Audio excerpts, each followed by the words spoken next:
Qu'est-ce que c'est qu'une vie spirituelle? Je me suis dit, qu'est-ce que ça peut être une vie spirituelle? J'y ai beaucoup réfléchi, mais j'ai trouvé une réponse qui me paraît bien ici et maintenant. C'est, tu cherches, et ton domaine de recherche, ce n'est pas l'extérieur, mais c'est toi-même. Voilà.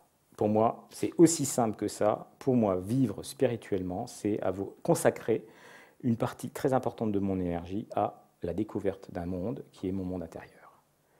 Donc il n'est pas question de Dieu, il n'est pas question de diable, il n'est pas question d'ange, il n'est pas question même pas d'énergie ou je ne sais pas quoi, c'est simplement chercher. Chercher en soi, découvrir ce monde intérieur, qui est un champ d'investigation, au moins, pour moi en tout cas, aussi important, aussi vaste, aussi incroyablement complexe que le monde extérieur. Pour ça, pour pouvoir vivre ça, il faut passer moins de temps à travailler, moins de temps à s'amuser. Il y a probablement, pour moi en tout cas, la nécessité de réduire sa vie extérieure pour avoir plus de temps pour sa vie intérieure. Voilà. Donc on va chercher moins d'argent, on va chercher à avoir moins de maisons, moins de voitures, moins de fringues, moins de ceci, moins de cela. Et tout le temps qu'on économise à faire tout ça en moins, on le récupère pour faire quelque chose en plus dans son monde intérieur. 25 ans, 30 ans, 40 ans de ma vie à m'occuper de ma famille, d'associations, de mon boulot, des entreprises, etc., etc.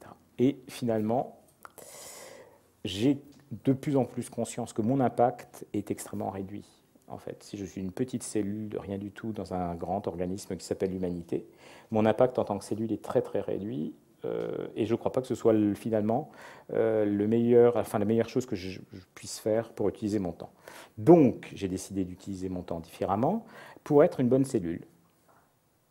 Voilà. Donc, je me dis, si je suis une bonne cellule, à côté de moi, il y a une autre cellule qui est peut-être un peu moins bonne cellule, qui va dire, tiens, qu'est-ce qu'il fait lui? C'est marrant, il ne fait pas les choses comme tout le monde, pourquoi il fait ça? Blablabla. Et puis, de proche en proche, j'améliore le système, sachant que ma responsabilité est toute petite, donc je ne serai jamais ni De Gaulle, ni Gandhi, ni ceci, ni cela, mais ce n'est pas très grave.